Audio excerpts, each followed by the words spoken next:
Clayton Kershaw, Dodgers pitcher, 7-time All-Star, 3-time Cy Young winner, joining us on the program. It's been a while. How you been? I'm doing good, Dan. How are you doing? I'm good. How's the family?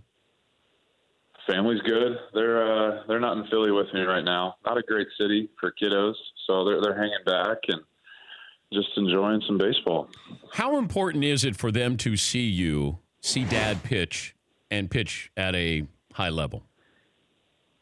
Well, pitch at a high level would be great, no matter who's watching. I think Callie, Callie, my daughter, she's 3.5 now, so she's starting to kind of figure out, like, hey, get to go to the baseball field, eat a hot dog, popcorn, hang out. She kind of likes that. And my son's a maniac. He's like 1.5 years. I don't think he gets it yet, but all he wants to do is just hit off the tee. So that's pretty much all we do all day.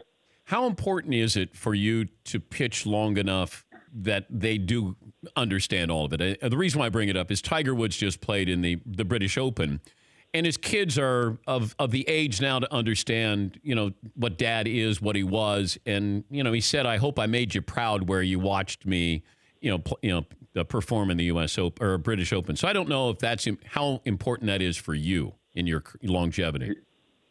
Yeah, that's a great question. I don't know if I really ever thought about it, honestly. I think, I see some of the kids that are some of the coaches' kids or some of the older guys' kids that come into our clubhouse every once in a while and, get to shag batting practice or get to hit, in the cage or things like that. And that looks really cool to get to hang out with your dad at work like that. But I might have to play for another 8 or 9 years to get Charlie to be to that point. And, I don't know if I have that in me. I don't know. Would you ever consider being in the bullpen later in your career? Yeah, I guess so. I mean, I just don't want to be bad, Like if I'm having success at doing whatever I'm doing, and I'm still enjoying it, and, my family still enjoys the grind of traveling around and things like that. Yeah, heck yeah, I'll do that. But if I'm not pitching well and it's just no fun, then no, I don't think I would do that. Who tells you you're not pitching well? Well, the hitters for one, they'll let you know pretty fast. But, I think there's a level of performance that you expect out of yourself that I think I'm probably the worst critic of myself, which is a good way to be in sports. I think it's kind of what you have to be. But also, it's sometimes the sound for a pitcher that I can have a hard liner that I line out to left field, or I can hit a little flare. The flare is a base hit, but that liner to left may tell you a little bit more about your stuff than you just gave up a base hit. Yeah, especially, no doubt. I think it's just a little bit of an overtime thing because I'll take 27 lineouts for a perfect game any day of the week, but I think over time those lineouts will start finding some holes and you'll get in trouble. So you're going to need the weak contact for sure. I think it's just, you can probably get away with it. You get lucky every once in a while, no doubt, pitching. But I think over time you got to be able to figure it out a little better than 27 lineouts. He's Clayton Kershaw joining us, Dan Patrick Show. Do you have a history facing Manny Machado? No, I don't think I've ever faced him. I could be wrong on that, but I don't remember it if I have. How does it work when a new guy comes on board? Who is there a basket that you give him? Do you take him out? Do you haze him? Yeah, a nice fruit basket. I like it. Put it right in his locker. Yeah, I like that. Yeah. What I try to do is text guys that get traded. I try and get their number from our traveling secretary and shoot him a text and just let him know that we're excited to have him. And, with Manny, he's been great. He's been, you can tell, probably coming from Baltimore, it's, such a rough situation this year. And then coming over here with us having a chance to do something, you can tell that he just wants to win. And, you saw last night, he moved over to third base when JT got put on the DL, no problem. And, he's just willing to do whatever it takes, which is really cool for a guy that's going into his free agent year, that is a superstar, that is having an incredible season. To do that, day 4 or 5 of him being over here is pretty special. Who's the best player you've ever been around, whether on your team or you faced? Well, best player, the first name that popped into my head was in 2009 when we traded for Manny Ramirez for the last 2 months of that season. Man, I think he hit like 450 with like 20 homers in the second half, and he might have had a little help, obviously, but it was pretty incredible. Do you remember 10 years ago when you made your rookie debut? Not really. No. God, it seems so long ago. But, yeah, I mean, I remember being really nervous. It's really about it. But so everything else is a blur? You just get on the mound, you're just going, I'm just going to throw, and then, eventually they'll take me out. Yeah. Yeah, I mean, so I remember the night before, I pitched a day game, and so I remember, not being able to fall asleep and just rolling around, not wanting to be late for the first day or whatever. Kind of like your first day of school jitters, except when I got there, Jeff Kent and Derek Lowe were there, and I'm this 20-year-old kid that they're looking at what are you doing here? But, once you start pitching, you kind of start worrying about that a little bit more than your nerves, and it kind of settles in a little bit, but that's really all I remember about that. When did you realize you were good? Well, it took me a long time. I was pretty bad for a year and a half.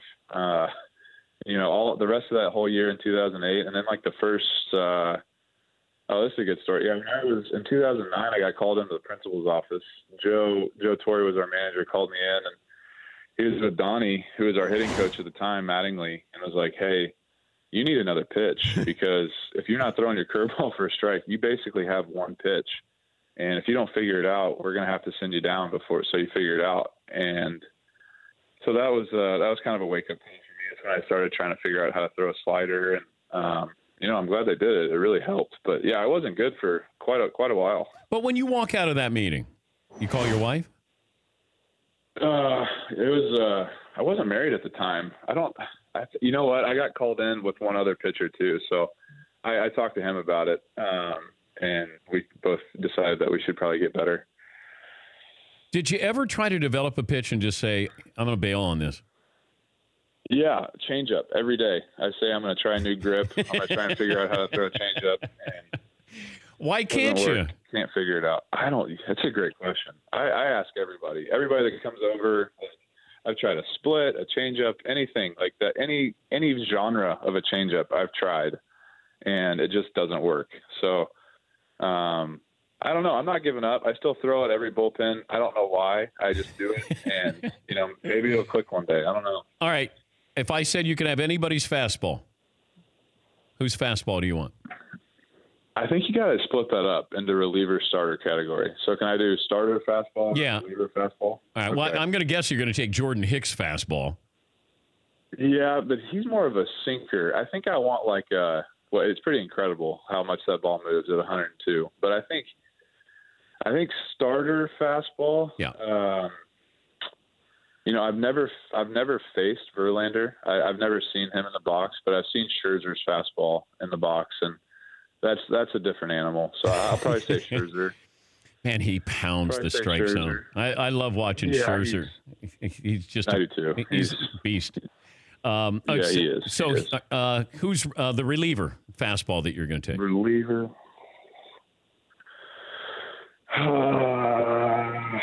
Man, I might say Kinley. I might say our closer, Kinley, just because his ball is he doesn't throw it 100 miles an hour, but it just seems like they can't see it at all. So it's I guess it's more of a cutter-ish, but I've seen so many swings and misses at 92 mile an hour fastballs that I'm like, I want that.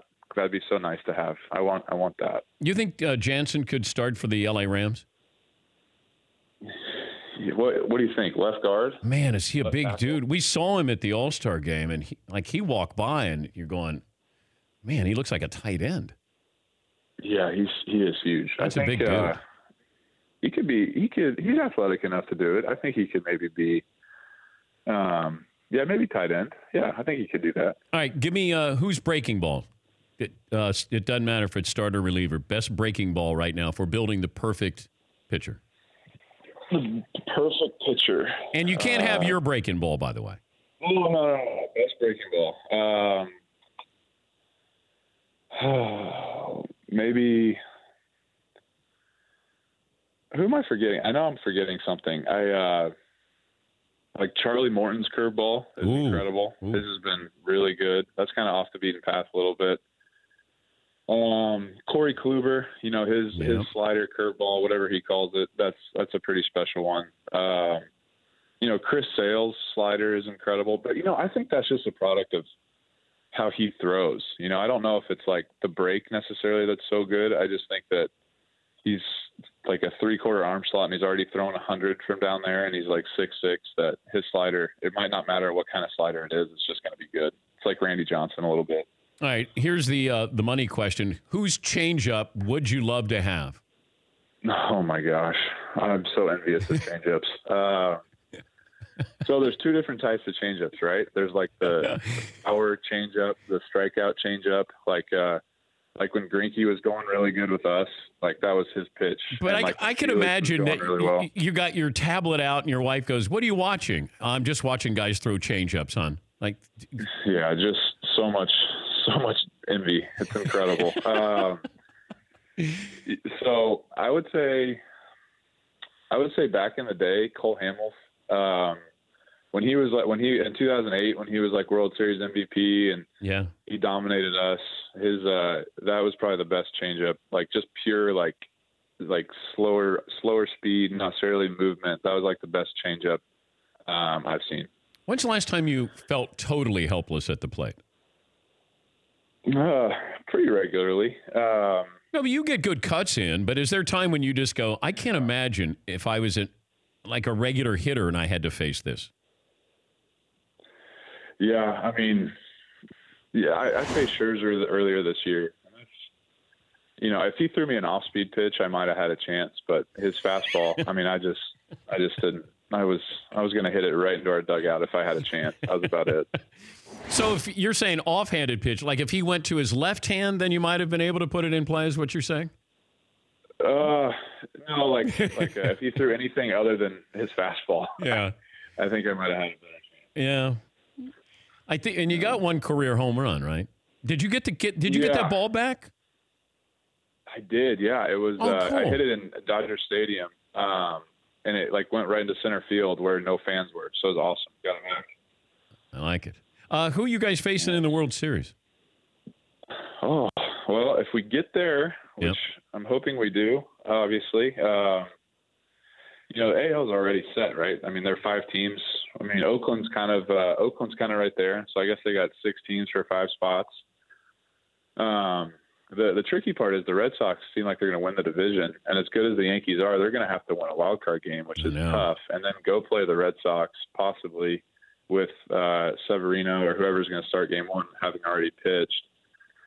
So my guess is Red Sox or Astros. I mean, that would be. I think those two teams look pretty special. Yeah, certainly the Red Sox do, and the Astros with that run differential has been incredible this year. So. Pretty high level there. Yeah, their starting rotation has been really impressive. Really, really impressive. What do you do the rest of the day, by the way? Well, it's so 11:23 was pushing it on the wake-up call for me, so I'm glad I got it. And then, I'm an early field guy, so I'll probably head to the field here about 1:15 or so. All right. Well, we're glad that you got up early for us, and we appreciate that. No problem. Yeah. No problem. Absolutely. Good to talk to you, Clayton, and good luck the rest of the season. All right. Thanks, Dan. All right, Clayton Kershaw, Dodgers pitcher. For more Dan Patrick Show, tune to Audience Channel 239 on DirecTV or download the Dan Patrick Show app.